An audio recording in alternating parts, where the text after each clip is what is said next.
Hello everyone and welcome back to my channel. I'm ZombieQuagan and this is the Hall of Monuments rewards calculator. And for some reason it's kind of bugged and it's not showing me that. There we go. Okay, so basically how this works is in Guild Wars 1 there are like challenges that ArenaNet have set, and if you kind of beat these challenges and prove it in the Hall of Monuments, you get points towards Guild Wars 2 items, okay? And titles and pets. And pets is the reason I'm doing this, okay? So to get all of the pets, we need to get to 30 points. And it's not an easy thing. This is going to take months, if not like a year. Okay, especially because I'm going to be still doing like Guild Wars 2 content, and I'm going to be kind of playing this in between. So yeah, I'll show you what I'm aiming for. So at 15 points, we get the Black Motor pet. Well, yeah, Black Motor pet. And then at 20, you get the Rainbow Jellyfish. 25, you get the White Raven, and at 30, you get the Black Widow Spider. So there are 5 different categories, as you can see here, because there are 5 different sections in the Hall of Monuments. There's mini pets, heroes and pets, titles, armor, and weapons. So I'm going to show you like a breakdown of each one and what I'm actually planning on getting. So this is all subject to change because some things might have changed because I haven't played this for years. Some things might be easier, some things now might be harder. But one thing that I know is going to be very simple is mini pets. Mostly because I'm going to abuse my old Guild Wars 1 account and some guildmates' old Guild Wars 1 accounts, and I'm just going to get loads of them, okay? So I've already managed to get, I checked my Guild Wars 1 account earlier, I've got 1 common, I've got 7 uncommon, I've got 2 rares, and I've got a unique mini pet already sat in my account, okay? And this isn't even asking for friends. I know my friends will at least be able to get me up to 20, like even maybe 30. But this is like going to be a really simple thing for me. Like, I admit this is kind of cheating. Well, it's not cheating because I did most of it, but like this isn't something that people are going to be able to do if they just go straight into this. Unless they're already in like a Guild Wars 2 guild, and a lot of them have Guild Wars 1 stuff, because I'm sure people will give away stuff like that because it's useless in Guild Wars 2. So let's go to the next one, okay? So this is heroes and ranger pets, okay? So if we click on Animal Companion, adding any pet at all, doesn't matter how rare, into the Hall of Monuments gets you a hero point. Okay? Or Hall of Monument point, I'm going to call it. It's really easy. And if you watched my kind of introduction video to Guild Wars 1, like I mentioned that you can get like secondary professions. So even, let's say you wanted to be a necromancer and only focus on necromancers, you could very quickly jump in, get the hero charm pet skill, and capture a pet and you get a point, okay?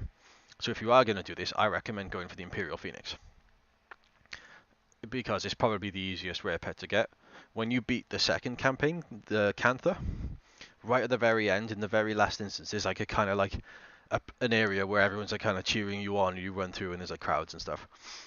And there are just like a few there just chilling out, and you can just capture them.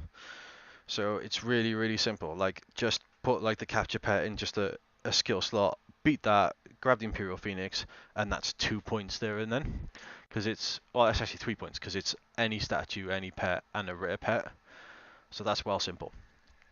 What's also really simple is getting kind of like the normal kind of hero stuff. So the way it works, there are certain, like, I'm gonna call them missions. I can't remember what they are off the top of my head. They're more like challenges, where you've got like a time limit and you've got to set up, either you've got to get like these items or kill certain people, things like that. And at the end of it, there's a chance for you to get one of these like kind of one of these skins to change your heroes. So what heroes are? They're like NPCs that can like follow you around. So they make up a party, because the partying system is completely different in Guild Wars 1. But basically, it's really easy to get 1 or 2, and after you've gotten 1 or 2 from these kind of missions, it gets harder and harder. So let's just say Master of Whispers, let's just say Cars, and let's just say Ogden or something. So these may not be the ones I choose, but getting at least 3 and the Imperial Phoenix is going to be so simple. So these are like definites I'm going for here. So I'm just seeing what I can do kind of simply and how much points it leaves me, okay? Then we go for titles, okay? So I'm already working on Defender of Ascalon. That's getting to level 20 within pre-searing, and they've made it a lot easier now. When I first started, you had to, like, this even, the concept is ridiculous. Whoever came up with this is a genius. You've got to lure bad guys next to a resurrection shrine and let you kill you so much that they level up. And then because they level up, you get more experience for killing them, and then you have to kill them. Yeah, it's crazy, absolutely. But that's how you used to have to do it anyway. Now there are daily quests, and it's a lot easier. And then if we go Eternal Hero of Tyria, Cantha, and Alona, that's beating all 3 normal games. And Eternal Master of the North is beating Eye of the North. So they're like the simplest titles to get, and that's already 5. So let's just move on and see what the next ones are, okay? So we've got armor. Now, think of this like Ascended Armor in Guild Wars 2, except it doesn't have any stat advantages, and you can't infuse it. Well, you can infuse it. Infusion's different, but you can infuse any armor in this game. So, like, some easy ones, like the Norn armor is quite easy, so is the Asura. And I'm probably going to push for Kurzik armor. Like, Kurzik and Luxon, they're 2 opposing factions in the Canthan storyline. And I prefer Kurzik. So Kurzik live in like the Echovald forest, and they're all like kind of dark and kind of Sylvari-ish. Like they're not Sylvari, but all the architecture's kind of like that. Like they're humans. But and then the Luxons are like they live within the Jade Sea, and they kind of like live off turtles and stuff. They're kind of weird. I always preferred Kurziks. I've probably alienated some people who like my videos, but oh well. So that's kind of I'll leave it there for now because that's the simpler ones, and then we go weapons. Okay, an oppressor weapon, I just clicked on anything, is very easy to get. You just have to beat like the White Mantle stories, and then you get that, you know, kind of standard. And then like a destroyer weapon is kind of a grind, but it's not so bad. So I'm definitely going to get at least one of those. And then tormented weapons are an absolute pain, unless they changed it, which I don't think they will. So the way it works in the realm of torment, which is like the end game Nightfall campaign, there are these like 4 different very very high level areas, and they're really hard. And when you beat one, you get one of these gems. And then if you move on then and go straight to the second, you get 2 of that one's gem, and then 3, and then 4. But if you stop, you only get 1. And you have to get, I think it's 10 gems from each of the 4 areas to trade in for 1 weapon. It's a lot of work, and I don't think I'm going to go for it, to be honest. So yeah, so that's quite simple. So that leaves me with 24 points, okay? So that's only 2 of the pets. So I'd have the black moa, and I'd have the rainbow jellyfish, you know, yay underwater pets. But I'd still be missing like the white raven, and I'd be missing the black widow spider. So I could probably stretch for 30 miniatures. So because I've got quite a few guildmates who have quite a lot of characters who haven't done this, who haven't been using the pets themselves. And then let's go for heroes. I could probably get another 5. So I've just picked 5. Then titles are a bit tricky, okay?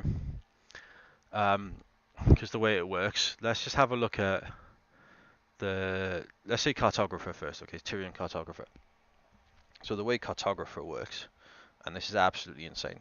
So you know in Guild Wars 2 when you run into a new area and there's this big map reveal and it reveals like a massive area to show you? Imagine if that didn't reveal a massive area. Imagine if that only revealed a tiny area around like the immediate character. Then imagine if you had to get every single inch of each map in the game. Like literally every inch. Like there's like barely any room for leeway to get cartographer. Now, lovely people have made this easy. There's this mod you can get called text mod, where people have gotten 100% and then like put it as like an overlay, so it compares what map you've got to they've got, and it highlights the areas that you don't have, which is fantastic. But it's still such a big grind. I'm not really going to go for it. So ones I'm going to look for, Eternal Spear Marshal. That's getting like reputation up with the Sun Spears. Eternal Lightbringer is reputation with the Order of Whispers, and then Buka Delver Slayer. Buka is with the Asura, Delver is with the Dwarves, and Slayer is with the Norn. I believe that's the Norn anyway. So yeah, so you have to get, that's still quite a lot of work, but it's doable, because I don't think you have to max the titles. I think you only have to get to rank 8 out of 10. So I'm on 27 now. So if I push for 2 armors, so we'll go exotic and we'll go ancient. I don't know, I'm just thinking out loud. So that gets me to 29, and then I'll have to get like another 3 destroyer weapons or some oppressors. So let's say 2 destroyers and oppressors. So this is quite a lot of work. So to just like recap, I need to get 30 miniatures. I've already got 11. I'm going to need to get 10 different statues, like Imperial Phoenix will count for 2. I need to get 10 titles. I need to get 5 sets of armor, one of them being Kurzik. I need to get 5 weapons, and at least having one of them different. Which is going to take months, guys. Like, I'm just going to stress, even if I wanted to focus on this and like ignore Guild Wars 2, which I'm not going to do. Guild Wars 2 is going to be my main focus. But I wanted to do this like as a side thing, just to try and get like to see exactly what I can get, only missing out on Heart of Thorns. And this is going to take months and months and months. So what I'm planning on doing is at every milestone, I'll probably release like a video on like the bigger ones, but when I get some points and when I put things in the Hall of Monuments, I'll probably tweet the pictures just to try and get like my Twitter more active, because right now I'm only tweeting when ArenaNet servers are going down, which is every day. Haha. Sorry, that was a mean dig, but there's been a lot of like connectivity issues recently with Guild Wars 2. But that's what happens shortly after an expansion. So anyway, I've rambled on enough. So this is like a fantastic tool if you want to like, if you plan on doing something similar, or if you're missing like some Guild Wars 1 items and stuff. But yeah, I'm going to leave the video here. Thank you all very much for watching, and I will return to posting videos with actual game content next time. Take care.